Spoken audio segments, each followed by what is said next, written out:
Have you ever said something you instantly regretted, not because it wasn't true, but because it gave away too much? In a world that rewards noise, few realize this. Silence is strength. Most men believe speaking their minds at all times shows authenticity. But here's the Stoic truth.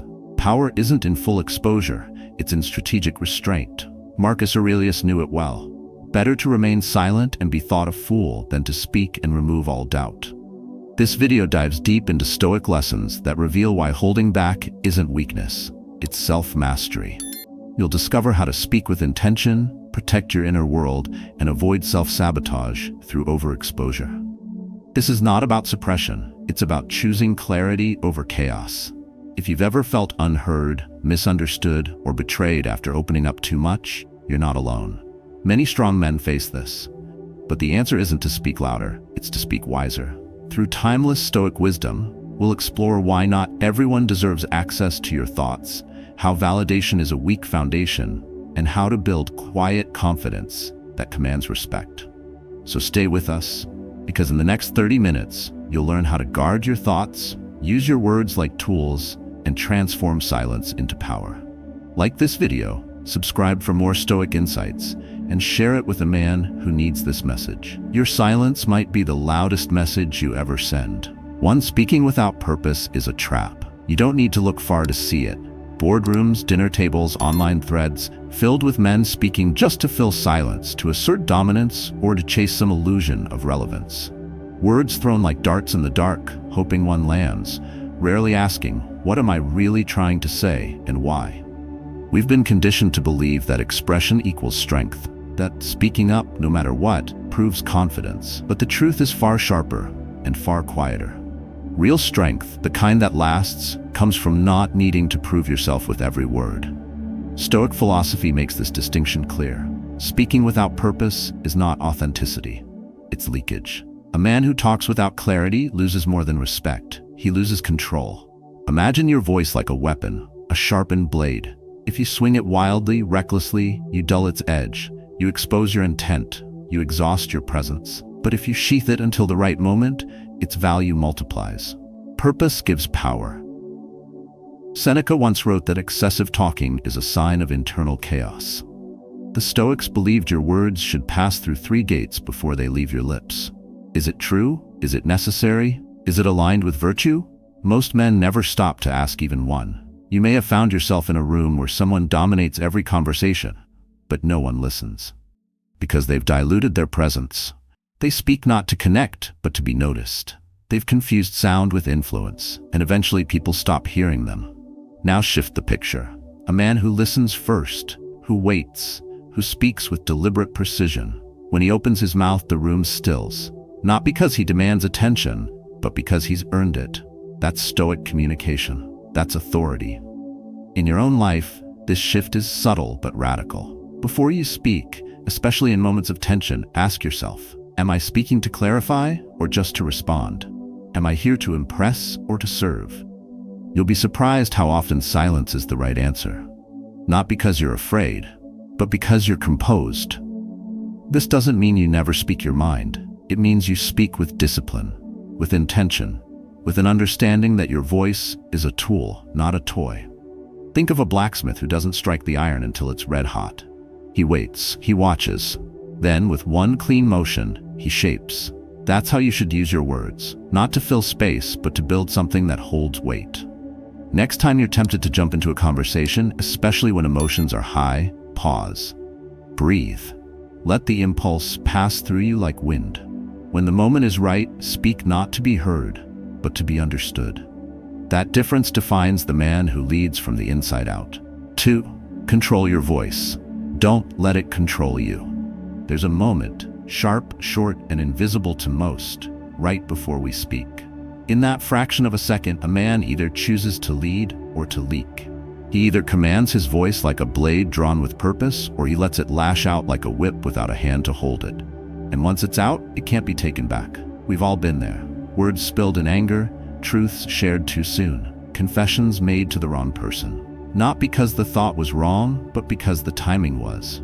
The room wasn't ready, the person wasn't worthy, or worse, we weren't in control. That's the danger of letting your voice lead you instead of the other way around. Stoicism doesn't tell you to stay silent forever. It tells you to speak only when you're ready to own the outcome. Epictetus taught, if something is within your control, master it, and your speech is the first battlefield. A man who cannot pause before speaking isn't free. He's chained to his impulses. Think of your voice as the key to your personal gate.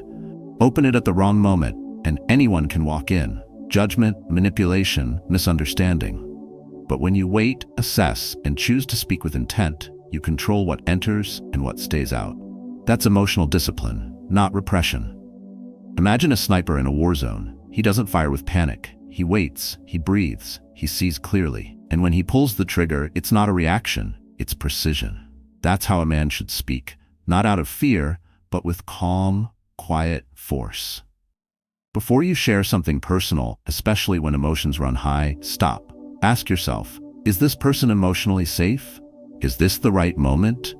Am I trying to connect or just escape the discomfort of holding it in? You'll be amazed at how many moments lose their urgency once you breathe through them. This isn't about being distant. It's about owning your emotional terrain. When you speak without choosing, you give away your coordinates. You allow others to define your narrative. But when you speak with care, with clarity, you remain sovereign. You don't silence yourself, you strengthen your signal. The next time your gut tells you to speak your mind, especially in moments of tension, notice it, but don't obey it instantly. Let that urge pass like a storm. If it still matters tomorrow, speak then. If not, you've saved yourself a mistake disguised as urgency. The more you control your voice, the more power your words will hold. And in a world full of men who speak to be seen, you'll stand apart. Not because you shouted, but because when you did speak, it mattered. That's the kind of man Stoicism shapes. Not loud, not empty, but deliberate. A man whose words are fewer and therefore worth more. 3. Not everyone deserves your inner world. Every man carries a vault inside, a place where fears, dreams, doubts, and memories are kept, not because they're shameful, but because sacred. Yet most give out the key too easily. One drink, one emotional spike, one need for connection, and it spills out. Confessions laid bare to people who never earned that access. The silence that once gave us dignity is traded for a moment of relief. But relief is fleeting. What remains is exposure, and exposure without discernment is erosion of power. We're told that vulnerability builds connection. That being an open book is brave. But here's the problem. Not everyone reads to understand. Some flip through to judge, to manipulate, or to feed their own emptiness. That's not a connection. That's consumption. And if you offer your soul like a public display, don't be surprised when it gets treated like scenery. Stoicism urges restraint, not because truth should be hidden, but because truth should be honored. Seneca said a part of the soul should always remain untouched by others. It's not secrecy, it's sovereignty. A man who reveals everything dilutes his essence. He becomes accessible, predictable, and controllable. But the man who holds part of himself back, not out of fear, but out of strength, commands gravity without needing volume. Picture this. A king doesn't open every chamber of his castle to every guest. Some halls remain closed, not because there's something to hide, but because some spaces require reverence. Your inner world is no different. When you let someone in too fast, you allow them to define your meaning before you do. When you speak your struggles without wisdom, you risk turning a moment of truth into someone else's gossip. There's a cost to oversharing. The more you reveal, the more you depend on others' reactions to feel seen. And once that pattern starts, you trade emotional discipline for emotional gambling, always hoping the next listener will finally get it, finally care, finally hold it with respect. But that's not power. That's needed. Instead, build selective intimacy. Speak when the moment, the place, and the person are right, not out of fear of being misunderstood, but from a decision to guard what's sacred. Before you open up, ask, does this person earn trust through silence? Have they shown they can hold without dropping? If not, let the thought pass. Write it. Reflect on it. But don't give it away. You're not cold for keeping things to yourself. You're not broken for needing space. You're building your own emotional fortress, not to lock people out, but to filter who gets to come in. And when the right person arrives, they'll feel it. Not through how much you say, but through how much you don't need to say. In that quiet, you won't feel empty. You'll feel full, with clarity, with control, and with self-respect earned in silence. 4. Prudence is the guardian of relationships. Some words feel right in the moment, but echo with regret long after. You say it, and the silence that follows doesn't bring peace. It brings damage. That's what happens when you trade precision for impulse. In a heated conversation, at the edge of frustration or fear, the desire to be honest can disguise itself as emotional courage. But when honesty lacks prudence, it's not strength. It's a weapon pointed at everything you value. We're told that speaking your truth is always right. But the Stoics would challenge that. They didn't see truth as something that had to be shouted to be real. They saw it as something that had to be rightly placed. Like a blade, sharp, powerful, but only effective when wielded with discipline. Say the right thing at the wrong time, and you don't fix, you fracture. Think about the conversations that changed the trajectory of a relationship. One word, too soon, too sharp, too selfish, and trust dissolves like paper in fire. Stoicism doesn't tell you to hide your feelings. It tells you to wait for the moment when your words serve harmony, not your ego. Now imagine a man walking through a minefield blindfolded. That's what unfiltered speech feels like in intimate relationships.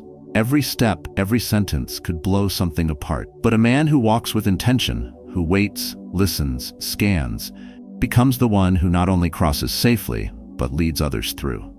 That's what prudence looks like in speech. Not silence out of fear, but timing rooted in care. Before you share that critique, that truth, ask, is this person open to hearing it?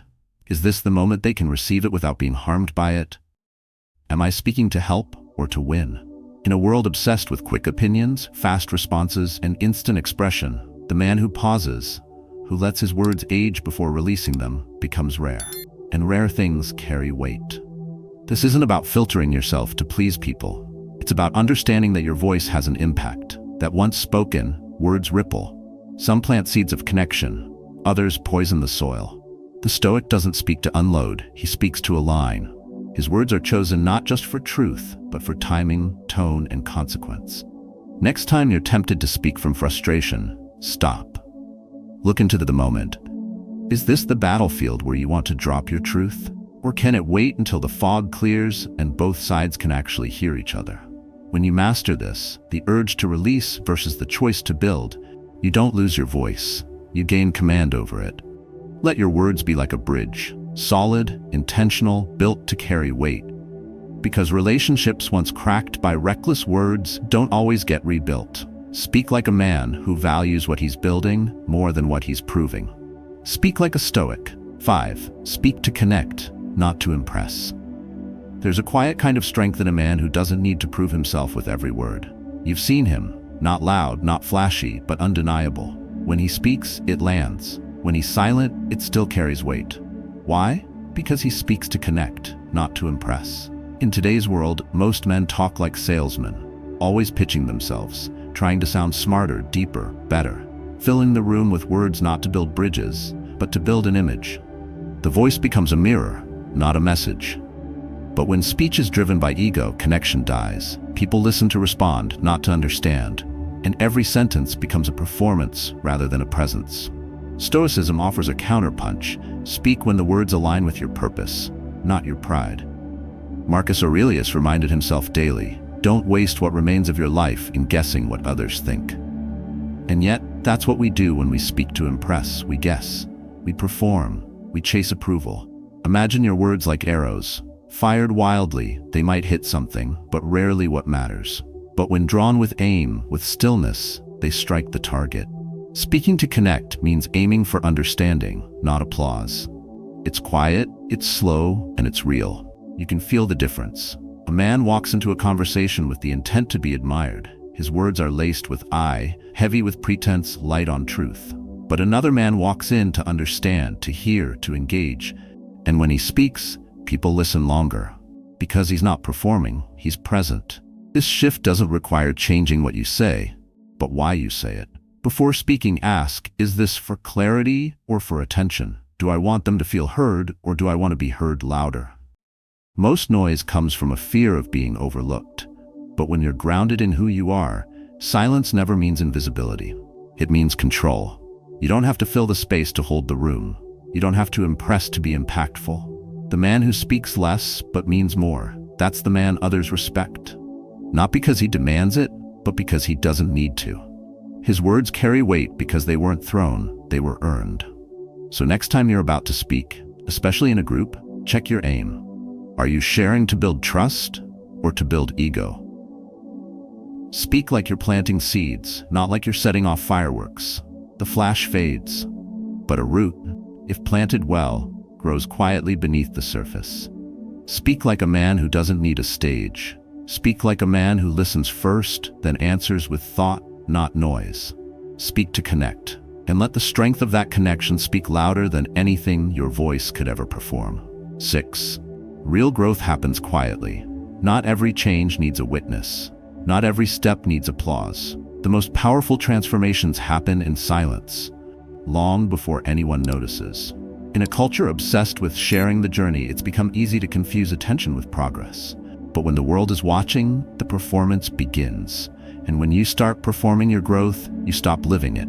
There's something sacred about a man who works quietly. No hashtags, no speeches, just repetition, just clarity, just movement in the dark toward something only he can see. That's real growth.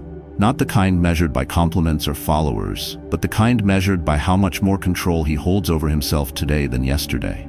The Stoics knew this well. Epictetus didn't seek praise for his discipline, he lived it. Marcus Aurelius ruled an empire, but still journaled in private, writing not to be remembered, but to remember who he was. Growth to the Stoic was never a performance.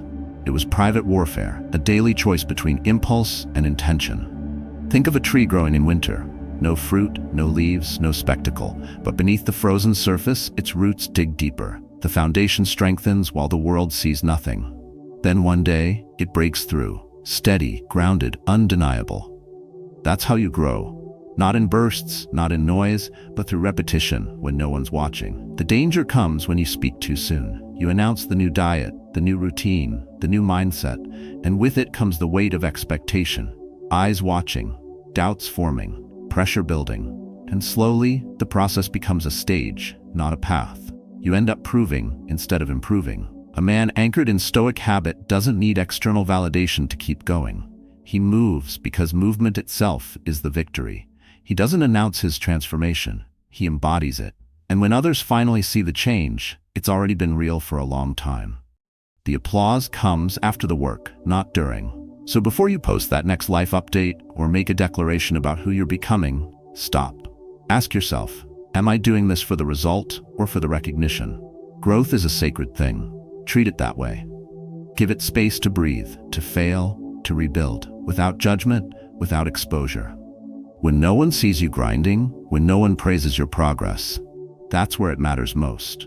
Because in that space, you're not acting for anyone. You're becoming someone. Build like a mountain forms, slow, silent, unstoppable. Let the noise pass above you. Let the results rise within you. And when the time is right, the world won't need your announcement. They'll see it in how you walk, in how you speak, in how you don't need to explain. Growth that lasts is quiet, and that's why it's strong. 7. Protect your emotional privacy. Some men carry their pain like a badge. They wear it loud, hoping someone sees it, understands it, and validates it. They talk about every betrayal, every struggle, every scar, not always because they're healing, but because they're hoping someone else will do the healing for them. But when your emotions become public property, they lose their weight. And when you expose your inner world to the wrong eyes, it stops being sacred. It becomes vulnerable in the worst way. There's a difference between being honest and being exposed, between sharing and spilling. What many call openness is often a disguise for unfiltered emotional dumping. And in the end, it doesn't liberate, it weakens. Because not everyone listens to understand. Some listen to exploit, to compare, to judge. And when your internal world is constantly on display, you give away your leverage. You give others the power to define what they never earned the right to touch. Stoicism isn't about shutting down, it's about guarding the temple. Seneca wrote that a part of the soul must remain untouched, unshared, held like a sacred chamber no one enters without permission. That's not cold. That's sovereignty.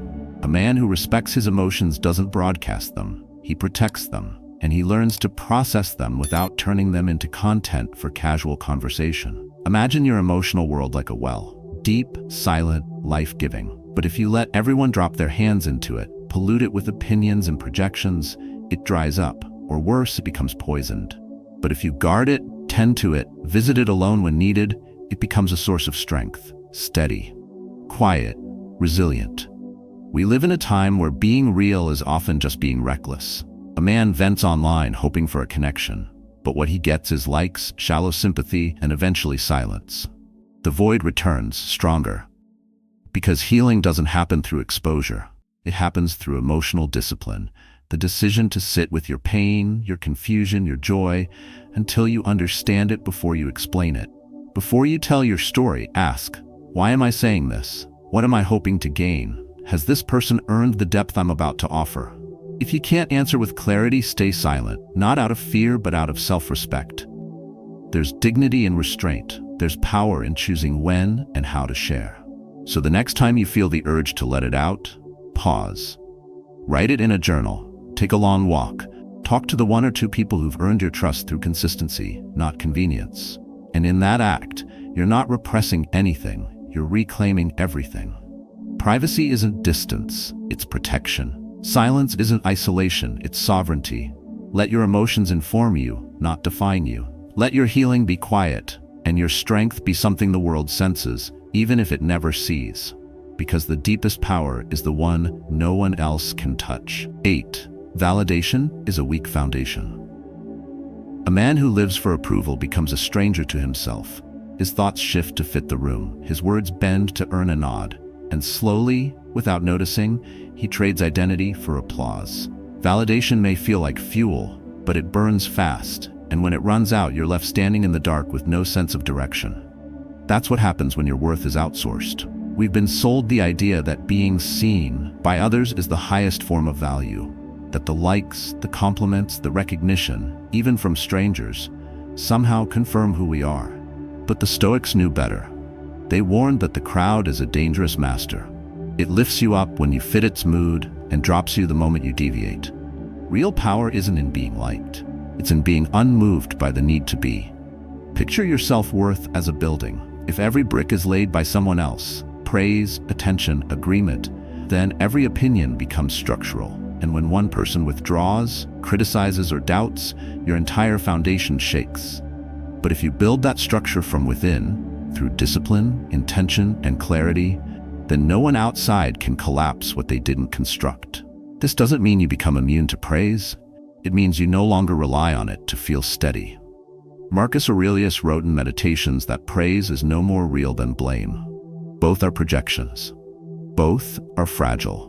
What matters is your alignment with virtue, with your internal compass. You don't need the world to echo your truth if you've already heard it within yourself.